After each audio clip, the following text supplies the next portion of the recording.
Hi, everybody. Hello, hello, hello, and welcome to the Mary D Show. My name is Mary D. Welch, and I am your host for the show today, the Mary D Show. And I like to welcome you to it on this beautiful Monday. All the Mondays have been beautiful. This is no exception. It's a little like it wants to rain here, but it's not rain. It's kind of drizzly. But don't you like days like this? So that's what it's like today. I like to welcome not only the live viewers, but the replay viewers. If you're watching the show on the replay, welcome to the Mary D Show. I also would like to thank our sponsors for today's show. The today's show sponsors are the Henderson Real Estate Team, and the way you reach them is the Henderson Real Estate Team.info. There, if you're buying your home or selling your home, please call the Henderson Real Estate Team.info. They can help you. I also would like to thank it's the Idea Club. If you are interested in obtaining your LLC, which is a limited liability corporation, if you would like to become an S corp or C corp, and you want to know how to put those corporations together, you can go to the Idea Club. In the Idea Club, the president of the Idea Club is Dumas Martin, and just go to Dumas for anything like that. Anything I've done with corporations is through Dumas. He's an expert at this, so I will tell you. So you want to go to the Idea Club page, and they can help you with all you need to establish a corporation, whether it be a nonprofit or, as I said before, an LLC or an S corp or C corp. Another sponsor for today's show is First Book Academy. First Book Academy, if you would like to write your first book, and many people do, they want to get that first book written. They have all these ideas. I hear this literally daily. I got all these ideas, but they haven't written them down, and they don't have they can't get over that hump with that first book. Ladies, gentlemen, we all need coaches. Writing a book is no different. You need a coach. So you can go to First Book Academy, and they can help you there. Our next sponsor is First Fridays Travel. First Fridays Travel, if you're buying, let's say you're traveling, you need travel insurance, ladies and gentlemen. Everybody does. And with all these canceled flights and everything going on, you go to First Fridays Travel and get your travel insurance there. You can get other travel things also, but they focus on that travel insurance for you. So you definitely want to go there.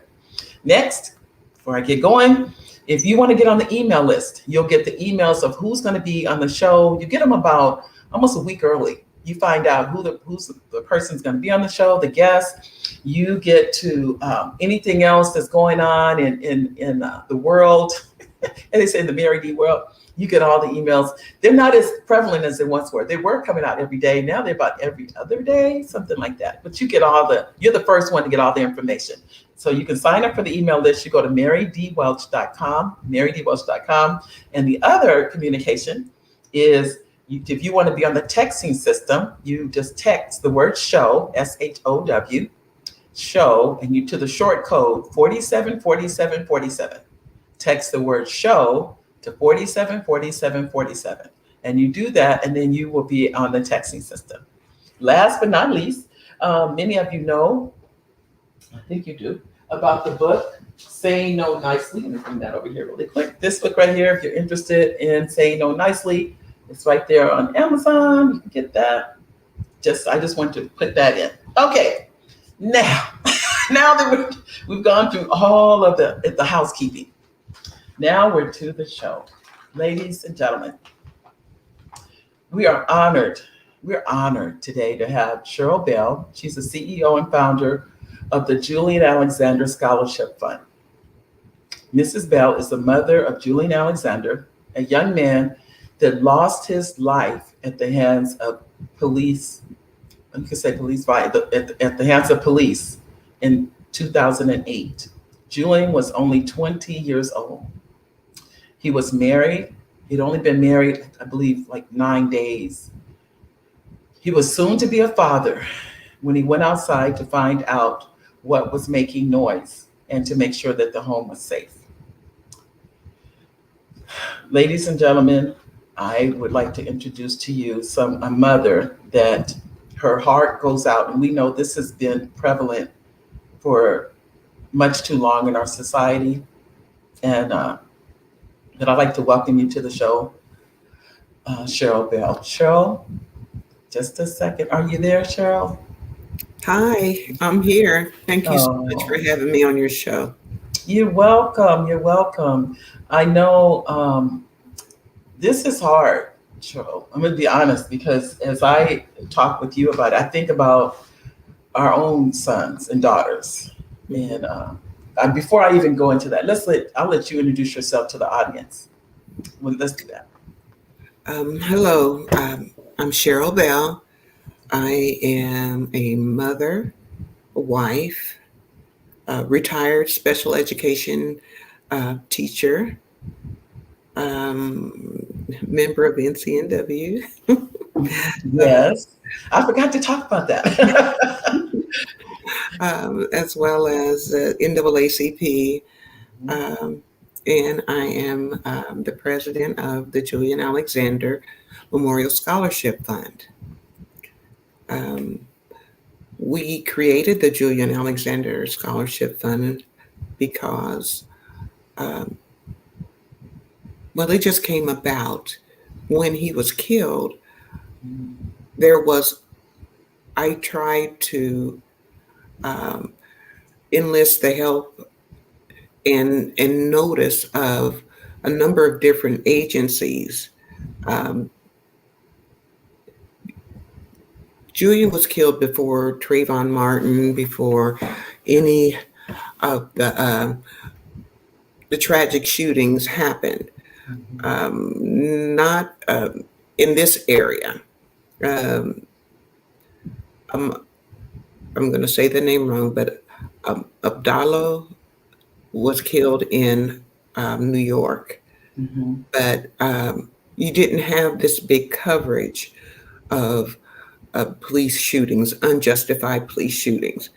And being his mother, and he had a wife, I didn't get the support that I tried to get.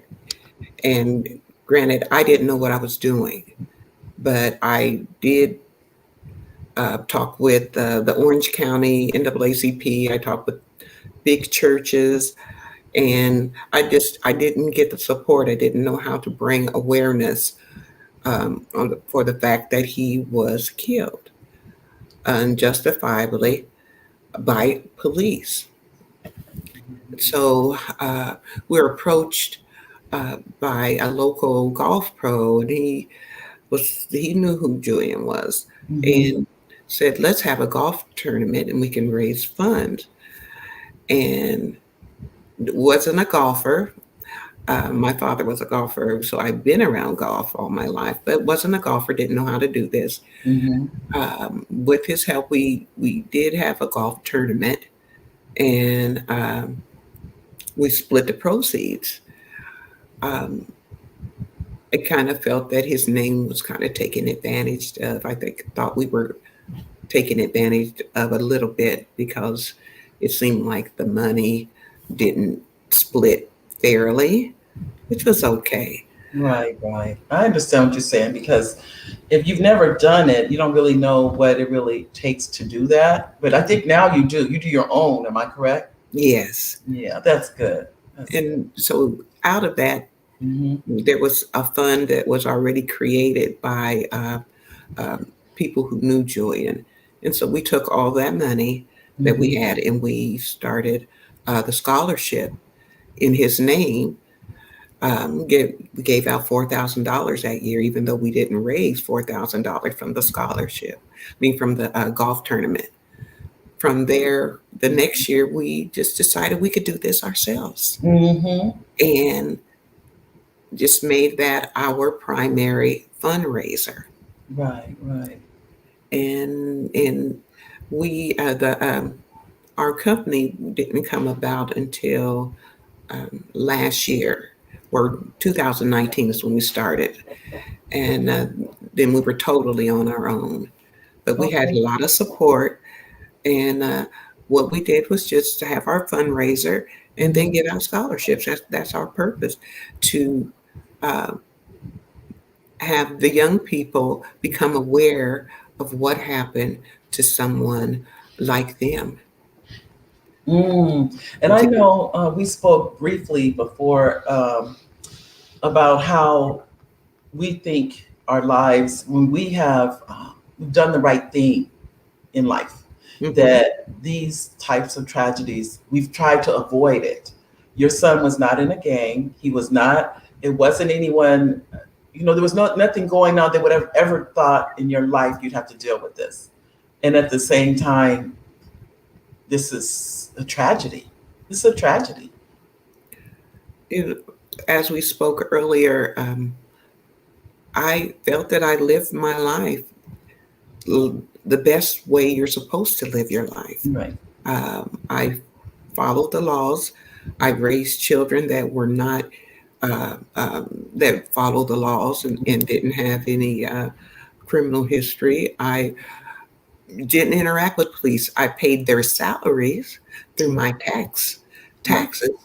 But the whole idea of my son being killed because um, this officer was running in the middle of the night with a gun and came around the corner and saw, 6'4", 230 black man and killed him because he felt threatened, and they justified that feeling of being threatened when, if Mm. I have said before, if I was running through the streets with a gun, Mhm. then I'm probably going to use it, because in the middle of the night you're going to be scared of anything. And so, yeah, I would probably kill someone. So there was the protocols that supposedly were in place for a police officer were violated. Number one, he was by himself. Number two, he was running with his gun out. There was not a crime that was committed. It was that he suspected. Number three, he was chasing children. He wasn't chasing a big black man, uh, you know. And number four, all this stuff, he could have waited for backup. If he was going to put himself in a position to be threatened, he should have taken the precautions to not be threatened and Correct. to be protected. You're absolutely right because of all of those, everything you're saying, it makes you wonder what was he thinking that you're gonna because they always tell you have to have backup, period. But to be Mhm. running anywhere with a gun out, it doesn't matter what Mhm. because if you're running, you're chasing someone that's running away from a scene anyway. You're Yeah, not and you're not going to stop him with a gun except to kill him. you're not you couldn't be threatened if you're running if they're running and you're running after them, then Right. how can you be threatened by them? So this has been anyway. I know this is hard even now for you to go over this because yesterday, I'm sorry, it was Saturday when you did the balloon direct. We were at the gravesite for your son. I was honored to be there because it's hard. It's Yeah. hard because we hear of this now. It's become almost commonplace. What is going on? And for you to have gone through that, I think it was before Obama was inaugurated. Right before. And that was, I felt, an issue too. There had been an increase in police harassing young black and brown men in Orange County. And, being a Republican state, they didn't like the fact that we were getting ready to get a black president. I believe that. I saw some of the statistics that kind of supported that. Mhm. And And so like I say, it was an increase, Mhm. and they were mad. Uh, And we're it's getting ready to change a little bit. I heard the same thing. I mean to interrupt you, but I did hear the same exact thing you said that there was an increase in the numbers of people that were killed during that time because of the fact that Obama was the first black president. Well, to be honest with you, historically he isn't. It's the one Yeah, that we know of. Okay.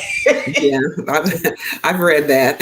Yes, he is not the first. It's just the one that we tend to visible, think that he is the first one. But still, the point that there was a retaliation that Yeah. was going on, that was like undercover. It wasn't something that was, overt, but it wasn't blatant or anything like that. But it was something going on, and probably I would venture to say probably still is. It's just that we just don't know. Oh Uh, yeah. Well, what's going on. But now with all these, with the George Floyd and Breonna Taylor, I mean, the names go on and on and on. I remember it in when with the Black Lives Matter in downtown Riverside a year ago when you were on stage and you said, I just need you guys to say my son's name. And I think we all just start crying because we can feel your pain of this. This is painful. extremely. You Now, know? one thing that I gave name to is that I feel that it's video game policing. Mm, They shoot people like, and you don't have any feeling of it, and like they could get up and keep moving. There's no emotion in it. There's no compassion. It is a notch in their belt, and so that is the term that I call it, mm, because the target is a black man or a black woman or a black person, because uh, there's no respect out there. When you look at a situation that a white person comes up against police and the same exact situation that a black person comes up against police, a black person is going to uh, be giving the most, I want to say, the harshest response than what a white person can get away with. A mhm. white person can talk back and not comply. A black person starts complying as soon as they see the police. They do everything. They go over and above. Mhm. Policing 101, you go over and above to make sure that there's no threatening situation going on. And that still doesn't save you. It's It, I'm listening to you because I know I'm thinking of the incidents with my own sons and how they've told me how they've had to, like you said, comply, and their friends in the car have literally cursed at them. mhm, Nothing, mhm. nothing at all, and they're in shock. They're literally watching this, going, "What is going on here?" If I Yeah. say anything wrong, I'm afraid I'm gonna be arrested or anything, and they can literally curse them out and nothing happened, and they know it. That's They what's so do. interesting. They know that Mhm. it is literally like two Americas. It's It it's truly is. it is two Americas. Um, and they felt it. They've been, like I said, they know, they've lived it. So I know I see Gwen. I didn't get a chance. That was my husband. He was the first one to make the comment. That's Oliver, and he said he didn't get a chance to stay for the show because he has a previous appointment. But he just wanted to let us know that. And Gwen says, joining late. That's okay. I'll have to view later. You got me to say my son's name. I have three young adult sons. So yeah, Mhm. we really have to be aware. And this is, I know, and when you think about this whole situation, your son was he went outside to keep his home safe. This was Yes. to make sure that everybody in the home was safe. It Yes. wasn't that he just went outside. It wasn't like that. The kids that were running from the police jumped on the roof, trying to they jumped on the roof of the neighbor's house. Hmm. And there's a number of different accounts, and unfortunately, with time passing, Right. trying to remember, but and they talked about this broomstick, but there was never, I never heard or seen of this broomstick. This was what the police said. And I knew my son, and he would not uh, disregard what the police asked him to do, because as a Black person, I'm sorry, you're scared of the police. You don't know Right. their reaction. That's right. And Whereas we haven't, I mean, as many of you know, the history of the police and the background is during slavery, mhm, they were actually the ones to go, the slave catchers. That's how this all came about. So you have now a policing of a people, even though it's been over 100 years, that mhm, we've become targets. mhm, And it's almost, which this is the reality I think we all live with. If you're a Black in America, I don't know too many people, even when I know people that are in law enforcement and know that when they are stopped, they don't take it for granted that they're in law enforcement. They don't forget that they're Black and that this, for the most part, most law enforcement are not. They're Caucasian, and they're mhm. afraid. And this is the group they're a member of. They don't think, oh no, they're not gonna do anything. I mean, if you think about it, how many times have you heard the stories where someone in law enforcement, they find out later that they, you know, after they were arrested or this, whatever the case may be, that they're also, because that's a brotherhood and a sisterhood. Mhm. And not that I'm against law enforcement. I'm trying to say that I'm not one of the people, I'm not the defund police people. I'm not one of those people. And I say that not that that's a negative. I'm saying it because I do think we need policing. But the problem for me is equity. Is it done equally across the board and treating a person as a person and not by the color of their skin? And I think that that has what has changed tremendously, or not changed, never, I don't know that it even existed, but it's the color of someone's skin. You're judged before they even know what has happened. And Madeline said, excellent point, Sheryl. Respect all that you have done for Julian's legacy while helping students to further their education. Thank you, Madeline. Hi, Madeline. And hi, Gwendolyn. So The thank thing you. Mhm. that they broached recently is the unconscious bias. And before I retired, we had a lot of training and about that. And there's so much training that they need to do.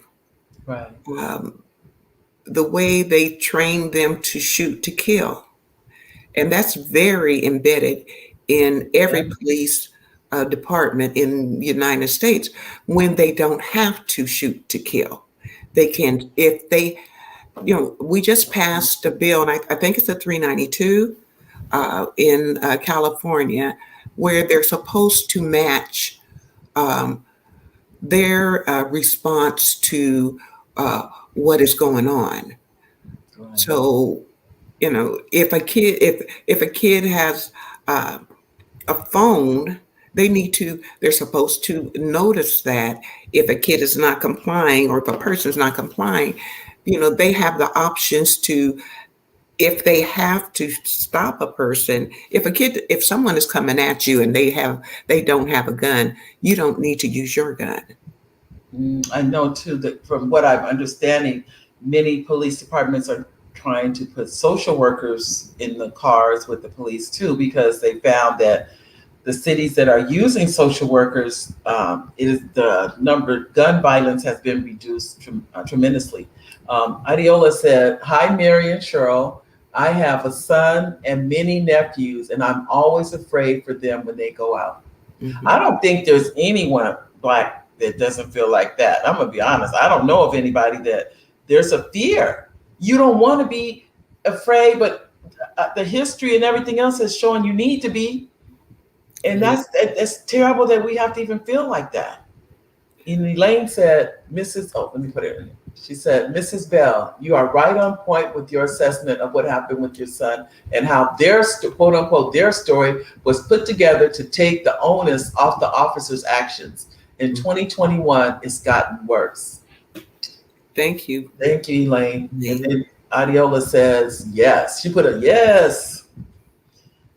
Like, I don't even know okay, I know there are people, there are groups out here working to go to police departments and deal with the biases that are ingrained. But Yeah. how do you get past that? How do you get past that? Well, from my understanding, you have to take a psychological exam to become a police officer. You And the do. profile that they're looking for is mirroring a criminal's profile. But now that I didn't know because I've actually given, when I was in education, Hmm. I've had almost every level of law enforcement speak to me about a student. And the one thing that they always say, which is really interesting, have you ever heard? And this is, remember, they're talking to me. That student was with me 10 years ago. And Hmm. it's what's really interesting about it. I remember them. But they would say, did you ever hear them say a derogatory thing, a racial slur, anything? And this is in the when they're talking to me about a student. And I'm thinking, it's really fascinating that you can remember what a student said 10 years ago when they called that person's name. So it's saying to me, they do use it. Now, what they do, I didn't know that it was the same as the criminal profile. I had no clue about that. Or is it similar? Or is it? The profile that they're looking for, uh, it mirrors, okay, when you're doing a psychological exam, Mhm. uh, you know, you come up with, I don't know if it's A, B, C, D, but you know of that one. And the profile that they're looking for is similar to what a criminal would score. I did not know that. And So that's what I've heard, and that's what I've okay, read. I can't speak on that one. I No, just know what they did with me was the interview. They came in and I mean, they brought people to the job and we had to meet in a private conference room. It was like that. hmm. Um, and they wanted the background of that individual. And when we finished, they even state that the very last question was, would you recommend this person to be in law enforcement? I remember that. Hmm. And I cannot think of one I did not recommend off the top. I can't think of any that I said, "Oh no, don't put that person." It was. I can't honestly say that. Um, but when you mentioned about shoot to kill, just that alone makes you wonder: does that have a lot to do with it? Because then they have um, immunity if a person does die as long as they're doing their job basically. Um, But is it really, are they doing their job, um, in that they're supposed to protect yeah. and serve? Are they doing their job at, not assessing the situation? Are they doing their job for Black people? Are they doing their job for Black folks? Because they're not assessing, they're reacting. Uh, Once again, the video game mentality that I see.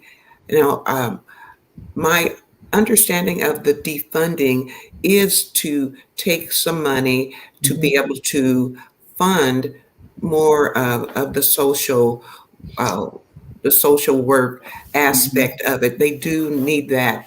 I have a friend who is a police officer, a sheriff in Indianapolis, and she was telling me that it was very successful when they would have the ride-alongs, and they had a social worker in the car, and the social worker could de-escalate situations. Okay.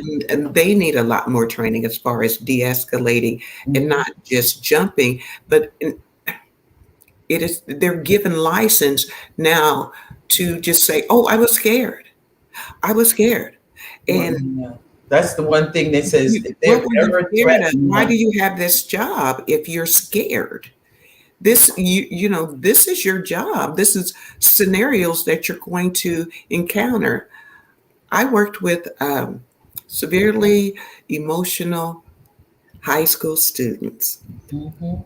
and they are some of the most manipulative, intelligent um, people you can come across. And my job was not to, uh, even though I got attacked, not physically, but verbally. Oh my gosh. But that was not my job to come back verbally attacking, because I needed to figure out how to reach them, what they were really conveying to me, and how to work, give them coping mechanisms, and know that it's not personal. It's Right. not personal when you don't know that person, or it's not personal when they're the safest person that you have in your life. Right. And so the and there is such a deeper understanding that needs to be had. But if you don't value the lives that you encounter, uh, it doesn't make a difference. And it's like you mentioned too. So how do we make changes? Because even with, like you said, which is true in the defund the police, I think that's been a I guess you said misnomer. I think It it's really means semantics. exactly what you said, which is take some of the funding and put it in other places. Not is I don't think they've ever said totally take away the police department as it is. No, The I've never heard training, that. Mm-mm. right? The training hasn't been there to the level to reduce the numbers of, and it's people of color. The fact Yeah. that it is people of color is saying that there's something wrong. Yes. If you're, because that's the standard. If you're a person of color, then your life is not valued as much as if you're a Caucasian person. And this has been, not that Caucasian people are not killed, but not at the level or at the rate of people of color. And that's what we're, because I think, and you would say too, would if your son had been Caucasian, would this have been the same situation? I don't think I would have been having this conversation at all. No, no. And that's why we're here. And then we have Elaine, as she's made a comment, and she says, my sorority, Sigma Gamma Rho, does town halls and programs, trainings called Getting You Home Safely if stopped by law enforcement to help our African American young people, males especially, get home. And Mhm. thank you for that, Elaine. Elaine, if you have a website you can want to put in the chat, you're welcome to do so. There's also another group I just spoke with, attorney Zulu Ali, and it's Stop and Frisk. And he has a program I attended this past Saturday. And in fact, attorney Ali is going to be a guest on the show. So I definitely would like for those, just so you know, there's programs out here, but I think we need even more. And it's not just necessarily, I mean, we do need to train our children, but how do we train the police?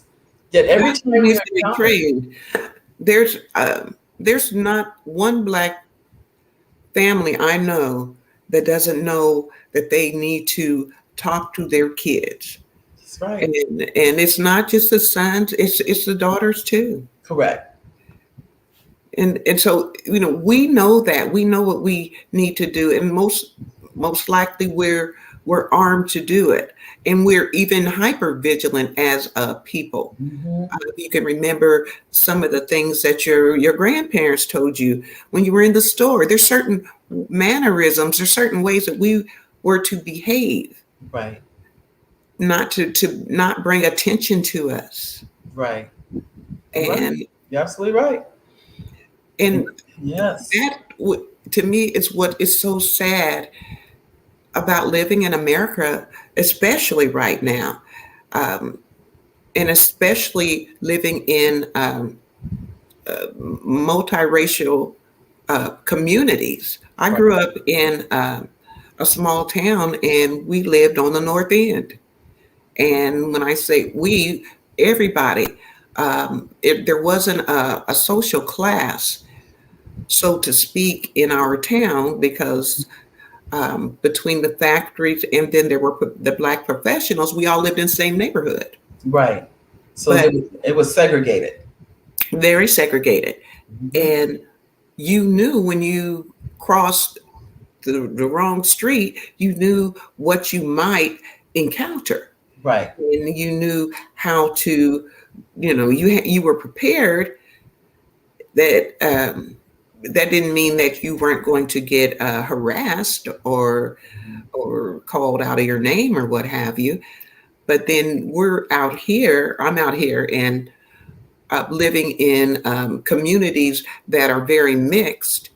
And there's, it's, you don't know who you're living next door to. A lot of Mhm. times, there's not a sense of community Mhm. uh, in your neighborhood here. That's Mhm. how I have That's how I've felt the whole time I've been in California. Right. And that was one of the reasons why um, the being in a group such as the Jack and Jill of America Hmm. was an opportunity to group together as mothers and have our children encounter Hmm. other children like them and to expose them uh, to life You're uh, right. as a group with like-minded and Mhm. uh, same color skin situations. It's interesting that you should say that because one of our sons lived in Southern California and he's now relocated to Atlanta, Georgia, Hmm. because he felt that he was a target. He said, "Mom," and now he doesn't feel that way. And I'm not trying to say Atlanta is just, this Mecca or anything like that, but I think because he's surrounded by people that look like him, he doesn't feel like he's He doesn't ostracized. stand out. He Yeah, he doesn't doesn't stand stand out. out. He's not. He's not obvious, and Mm-hmm. so he feels that. But I'm going to take these comments right here. Like, and we have Gwendolyn says, she said, "So sad that we need training on getting home safely." Think about Yeah, that, yeah. and as well as having the talk. It's reality. Mm-hmm. It is. It Thank you, is. Gwen. And also, we have. She said having the talk. And Madeline said, let me see, Madeline says, Elijah McClain tried so hard to explain himself to the police in a non-violent way. And then I see, so sad that it Yeah. didn't help. And and I can see as a special education teacher, and Elijah had had a disability. They trained him, and that's what I tried to do in the classroom to train students to this is how you talk to if you run into the police, especially a student on the spectrum, because they might not understand. So it's like presenting the questions. This is what you say if this happens. This is what you say. And we used to practice. And I do feel that he was very uh, well versed in saying and trying to save his life and still did not understand what is going on. I'm saying the right things. Yeah. I'm not doing anything wrong. And that's kind of how you feel you follow all the laws. You don't you don't do anything wrong and it still happens. So you're not protected. And yeah, I just understand. I understand what his parents went through. I understand what he went through because I think he did a great job of saying, "Hey, I'm not doing anything." Hmm. Hmm. Yet was still treated so horribly and killed. And that's the thing. He was killed. Hmm. He wasn't accidentally uh, hurt. He wasn't accidentally killed. He was murdered, and it's not okay. No, and just even the fact that, like you said, you do the right thing, you say the right thing, you do the right thing. Because even when George Floyd, he said he was literally begging the Yeah, man, tell him, "I can't breathe, yeah. I can't breathe." He didn't disrespect him. He didn't try. He was just saying, "I can't breathe." That's it. And he was complying. He had to comply. He was complying, and they did not mind that they were making a spectacle of it. And they were doing that on purpose to me. Making a spectacle, they did not care. They had no feelings, they had no compassion. That's right. And they could have done their job. There was they just took it so far. They at any time they could have just put him in the police car and did their job. of if he needed, if there was a crime that he committed, you know, have him, I mean, that we could talk about that because to my knowledge, the crime was that he had written a $20 check or something. It was so, it was a, it basically it was a misdemeanor. It was not a felony. It was something you write a ticket for, and then we'll see you in court. right. Now, I don't want to speak on that because I don't know why let me just backtrack. It could have been a warrant. Maybe there was a warrant for him. I don't know. And I don't want to speculate on that. But the crime that they actually stopped him for, if I remember correctly, was for a $20 check that he had written, which sounds like trying to get food to me. The $20 is saying I'm hungry and I don't. To me, I'm just going to speak for me. I don't know that that's what happened, but it was a misdemeanor. That I do know, and how it escalated to the man losing his life. That's a oh. I don't even. They hold him accountable in their punishment that did not fit the crime at Right. all. Right. Right. I agree. There's no way. How can you? I mean, the man lost his life. Yeah. Over a $20, and then with some, for instance, like Breonna Taylor, did nothing. Right. It wasn't even anything except the fact that she was in the home. Misguided police officers going in and doing their video game policing. Mm. Well, I do want us to have a moment of silence for Julian. And can we say his name 3 times? We can say his name 3 times. Okay. Julian Alexander. Julian Alexander. Alexander. Julian Alexander. Julian Alexander. Yeah. So, ladies and gentlemen, if you had joined us in saying his name, please do. We are, I know a week ago today, the LA Times, they did I want to say, was it a full page article or half page article? It was, one page was it was over a half page, and then they had another half page. It was a very well written, I read the article, excellent article. So those of you that would Google the LA Times and put in Sheryl Bell or Julian Alexander, it should come up. It was the 19th, October the 19th was. Okay. And you'll see pictures of, the first one is of Sheryl, and the second one is of Sheryl holding Julian's picture. I believe that's it. And but the article really brings to light that it hasn't stopped. If anything, I think what you said is, I didn't even see all these comments. I'm sorry. When someone mentioned about this is 2021, and if anything, it's almost like I'm feeling like it's escalating. I don't think it's what you see is it's more prominent because of the internet, because of people videotaping them with that's true. with their phones and what have you. So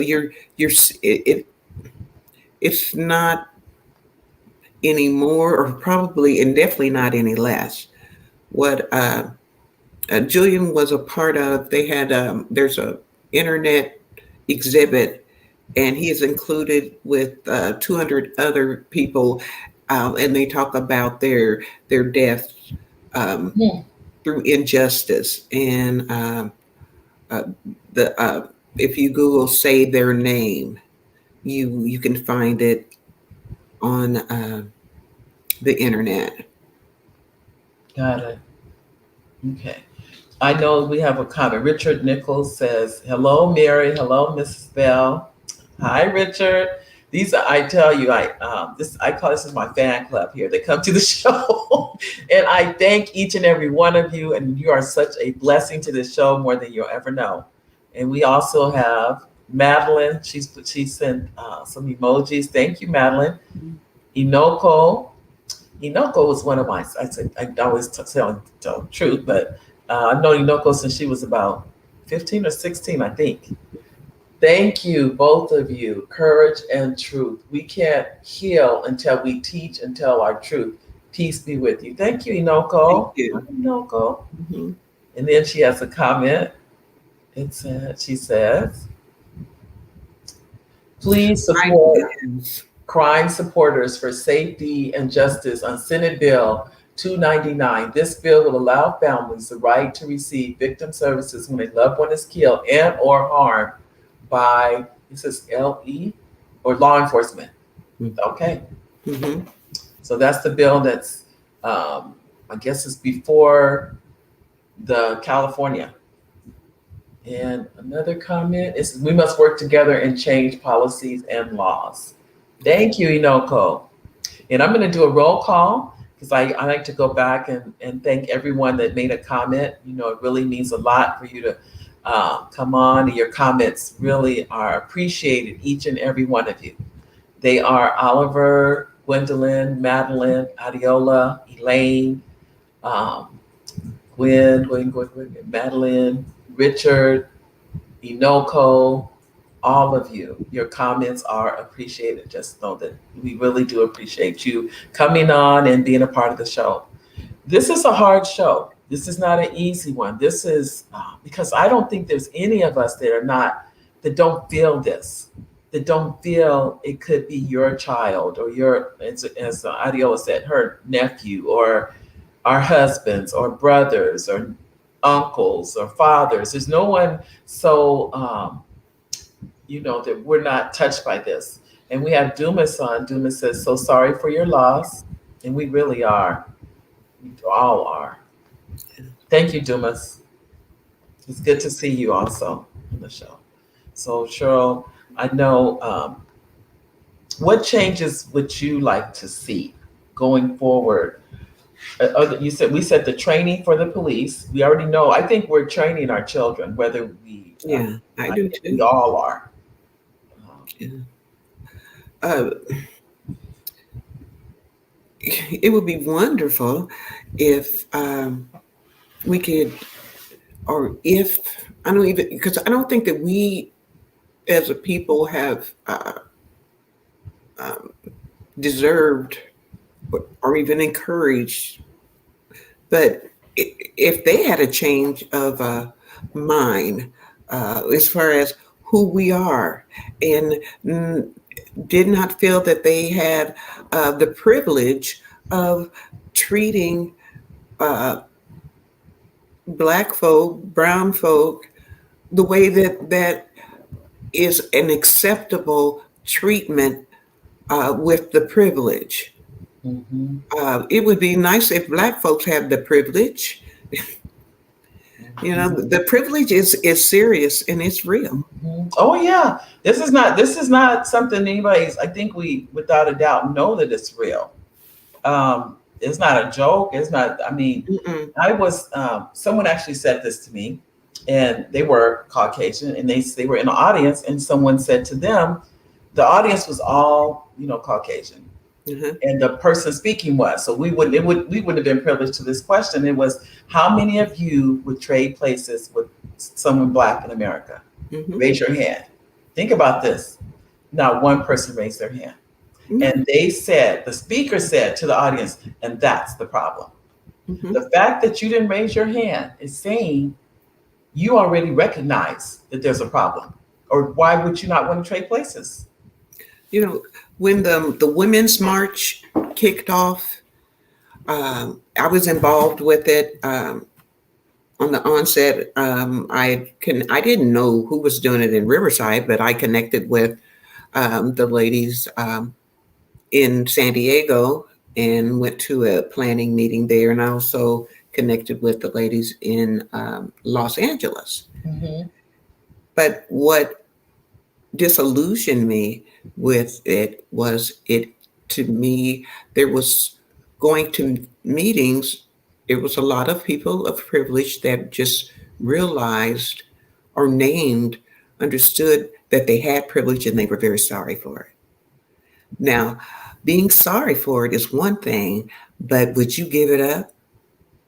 No, that's what I'm telling you. The lady, this was told to me in the audience. They said they would not give it up. They asked the question, Of and course the not. answer was no. So And that's telling you something right there. yes. Hmm. And we Mhm. have Inoko's her comment. Thank you. It says, Julian A, we love you and stand in prayer with you and your cause. Thank you, Inoko. You're absolutely right. And then Inoko has another comment, and she said, heart transplants, their actions are due to a lack of connecting with those you are supposed to protect. Yes. And Yes. even when Charles, thank you, Inoko, even when Charles said that, I didn't know every police department is trained to shoot first and ask questions later. And they're trained to kill. They're not trained to shoot. They're trained to kill. And I know this is probably going to, I don't know. But anyway, I was watching a TV show, the Mm-hmm. 911, Mm-hmm. Angela Bassett, and she was trying to get information from this guy, but he brandished a gun. And the information she was trying to get was about her son. And he brandished a gun and she killed him. It's like, because, and that is real. Their training is real in that that's what they're supposed to do. If you see a gun, then you shoot to kill. You don't get a question. You don't see no, you don't shoot their arm. You don't shoot uh, a way of stopping them. Mm. You shoot to kill. Yeah. And it to me is like you killed a man and now you don't know where your son is. But that is real. Wow. And I say haven't seen.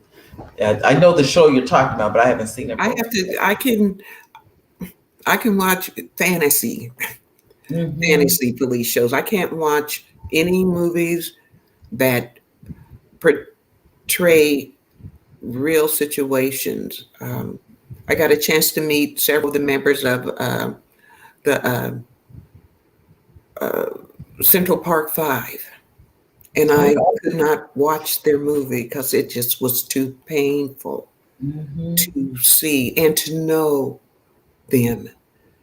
And any movie, the Oscar Grant movie, I couldn't watch that. Also, he was killed right after Julian was killed, and I know his family, and that's Mm-hmm. one thing. There is a motherhood, sisterhood that I'm a part of now, and in 2016, well, I heard about this big festival that was given by Sanofra, which is an organization that the Belafontes run. And I heard uh, that I heard a couple of the mothers were going, and I said, "Well, I want to go." So they said, "Contact Gina Belafonte." Well, I sent so many texts. So finally, she's like, "Okay, yes, you can come." I said, "Because I want to tell my son's story." Mm-hmm. And when we got there, it was outside of Atlanta, this big ranch area field, and um, I didn't know what to expect, but I knew that I was going to tell my son's story. Mm-hmm.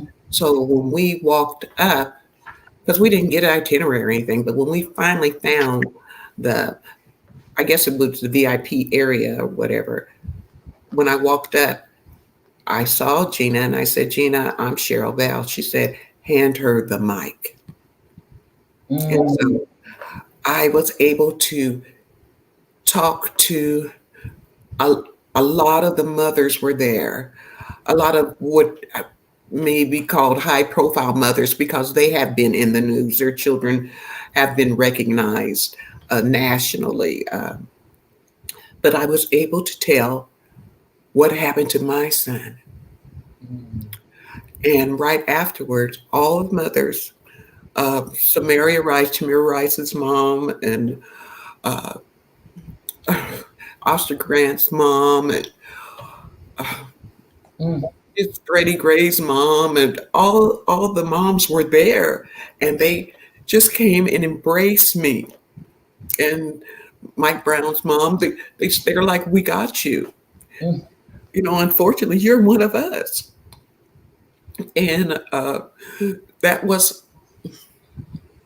such an amazing time. I took my daughter, and it was such an amazing experience to be able to tell people who do have the ear of the world, or the that yes, it happened to my son too. Uh, it was, but it was in 2016. He got killed in 2008.